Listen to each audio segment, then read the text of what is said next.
Hello friends, study hack with hack channel में आप सभी का स्वागत है। लास्ट वीडियो में हमने टॉपिक किए थे what do mean by string handling functions and first function हमने कर लिया था स्ट्रिंग लेंथ फंक्शन। आज का जो हमारा टॉपिक रहेगा, हम बचे हुए जितने भी टाइप के फंक्शंस हैं स्ट्रिंग हैंडलिंग के लिए जो यूज होते हैं उन सभी को करेंगे। तो फर्स्टली जो हमारा फंक्शन आता है वो आता है स्ट्रिंग कॉपी। जो हमने फर्स्ट फंक्शन किया था स्ट्रिंग लेंथ, उसमें क्या था, वो स्ट्रिंग की लेंथ को बता रहा था विदाउट इंक्लूडिंग द या without count the null character, मतलब नल या टर्मिनेट करेक्टर को काउंट करे बिना वो रिटर्न कर रहा था number of characters in a string. थोड़ा सा ही चेंजेस आता है कॉपी में। अब देखो नाम से इसका अंदाजा हो रहा है कि क्या करेगा। कॉपी का मतलब क्या होता है? कॉपी करना, कि एक जगह फाइल है उसको कॉपी करके दूसरी जगह पेस्ट करना। दोनों जगह वो चीज रहेगी, जहां से आपने जो उसकी ओरिजिनल लोकेशन है वो भी सेम रहेगी और जहां आपने पेस्ट किया है वो भी सेम रहेगा।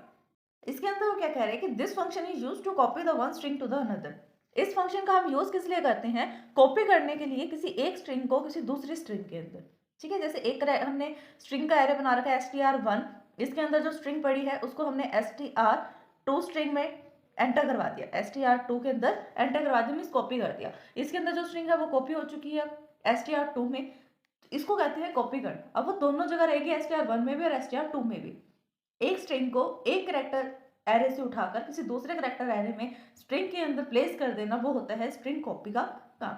ये इसका सिंटेक्स है, स्ट्रिंग कॉपी का सिंटेक्स str cpy, ये इसके लिखने की शॉर्ट फॉर्म है कॉपी की, cpy एंड strcpy, इस तरह से इसको हम लिखते हैं। और ये इसका सिंटेक्स है। कैसे आर्ग्यूमेंट पास होगा?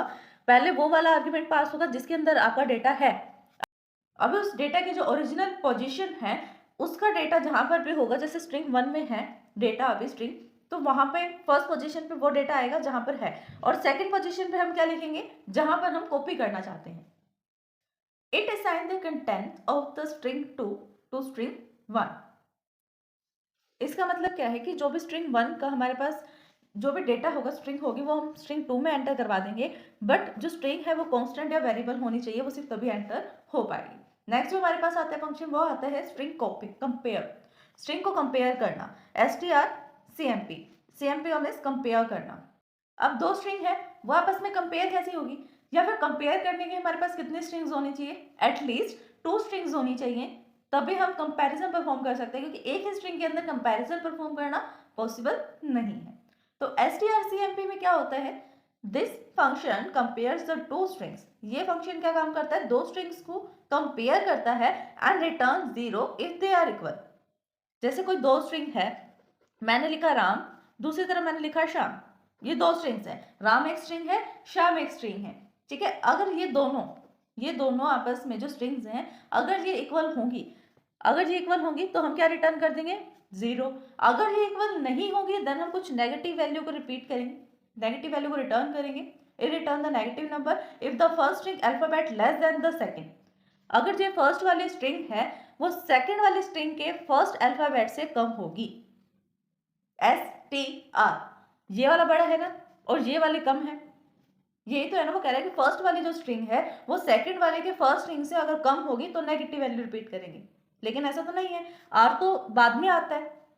वैसे कि आर जो है वो बाद में आता है एस के, इसीलिए नेगेटिव वैल्यू रिटर्न होगी। A positive number the first string of the greater than the second string, अगर वो सेकंड स्ट्रिंग से ग्रेटर है देन क्या, कौन सा कंपैरिजन यहाँ पर लगेगा? सिंटैक्स strcmp लगा। यहाँ पर दोनों स्ट्रिंग्स को हमने कंपेयर करना है, where string 1 and string 2 are the constant और द स्ट्रिंग वेरिएबल्स। ये स्ट्रिंग कांस्टेंट या स्ट्रिंग वेरिएबल्स हो सकते हैं। स्ट्रिंग वेरिएबल का मतलब ये है कि हम रन टाइम पे अपनी वैल्यू का एंटर करवा रहे हैं, और स्ट्रिंग कांस्टेंट का मतलब ये है कि जैसे हमने डिक्लेयर किया था, डिफाइन किया था इनको, उसी टाइम पर हमने इसको इनिशियलाइज भी कर दिया स्ट्रिंग को, जिससे वो कांस्टेंट बन गई, पूरे प्रोग्राम में सेम वैल्यू रहेगी। नेक्स्ट जो आता है वो आता है स्ट्रिंग रिवर्स। स्ट्रिंग रिवर्स का काम क्या होता है? जो आपको एग्जैक्ट स्ट्रिंग दी हुई है उसको आप रिवर्स कर दो। जैसे कि अभी हमने एग्जाम्पल लिया था शाम का, शाम में क्या था, जैसे पहले एस है फिर HAM ऐसे आ रहा है ना, लेकिन इसको हम MAHS इस तरह लिख दें, ये होता है स्ट्रिंग का रिवर्स कर देना।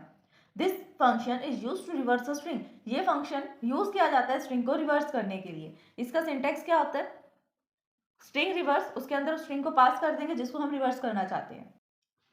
नेक्स्ट आता है string upper case and string lower case. Upper case में क्या होता है, this function is used to convert the string to the upper case. मतलब चाहे लोअर केस में स्ट्रिंग हो या हाफ लोअर हाफ अपर हो, स्ट्रिंग यूपीआर फंक्शन के अंदर यहाँ पर स्ट्रिंग के पैरामीटर को पास कर देंगे, इस फंक्शन में स्ट्रिंग को पास कर देंगे, रन करेंगे तो क्या होगा, जो भी स्ट्रिंग के अल्फाबेट्स होंगे वो सबके सब अपर केस में हो जाएंगे। अगर यहाँ पर str लोअर केस होगा देन वो क्या करेगा, जितने भी जो भी स्ट्रिंग है उसके अंदर जितने भी कैरेक्टर्स हैं उनको लोअर केस में कन्वर्ट कर देगा। सपोज आपके पास स्ट्रिंग थी SHAM शाम, ठीक है, इसको आपको अगर इस पैरामीटर में से पास करने, इस फंक्शन के पैरामीटर में से पास करोगे अपर केस में, यहाँ लिखोगे str upr देन शाम, तो इसका आउटपुट आपको मिलेगा SHAM, सबके सब अपर केस में।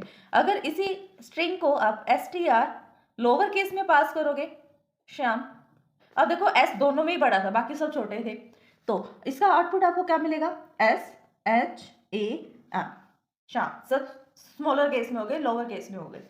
नेक्स्ट जो लास्ट हमारे पास बचता है फंक्शन वो होता है स्ट्रिंग कैट। स्ट्रिंग को कॉन्कैटिनेशन कर देना।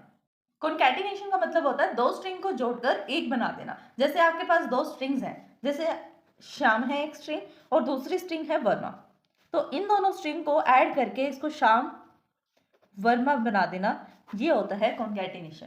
ठीक है, एग्जाम्पल हमने देखा, अब थोड़ा सा इसकी थ्योरी रीड करते हैं। The function happens the character of the second string at the end of the first string. इसके अंदर क्या होता है, कैसे कॉन्कैटिनेशन करता है, जो फर्स्ट स्ट्रिंग होगी उसके आगे अपेंड कर देगा सेकंड स्ट्रिंग को। फर्स्ट स्ट्रिंग ये थी, सेकंड स्ट्रिंग को उसके आगे अपेंड कर दिया, मींस जोड़ दिया। अपेंड करना मतलब जहां पर वो स्ट्रिंग खत्म हो रही है वहां से किसी दूसरी स्ट्रिंग को स्टार्ट कर देना। There must be the sufficient space available to accommodate the incoming character designation string, otherwise the flow overflow occurs।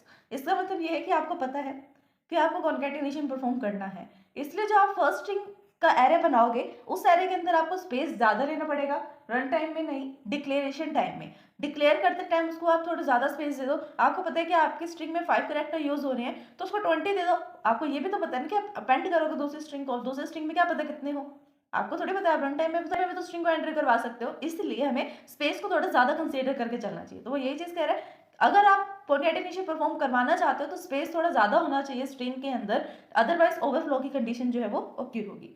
Note that this is doesn't concatenation the two string together with the third. इसका मतलब ये है कि हम सिर्फ 2 string को ही concat कर सकते हैं, 3 स्ट्रिंग्स को हम कॉन्कैट नहीं कर सकते, क्योंकि हमारे पास जो सिंटैक्स है वो सिर्फ 2 के लिए है। स्ट्रिंग कॉन्कैटिनेशन के लिए कैट, देन यहाँ पर दोनों स्ट्रिंग लिख दी, फर्स्ट नंबर पे वो स्ट्रिंग लिखेंगे जो आप फर्स्ट पोजीशन पे लेकर आना चाहते हो, सेकंड नंबर पे वो स्ट्रिंग होगी जिसको आप फर्स्ट के अंदर अपेंड करना चाहते हो। ठीक है, सेम कंडीशन है यहाँ पर भी कि स्ट्रिंग जो है कांस्टेंट और वेरिएबल हो सकती है। तो फ्रेंड्स यही था हमारा आज का टॉपिक, हमने स्ट्रिंग हैंडलिंग फंक्शन को कंप्लीट कर लिया।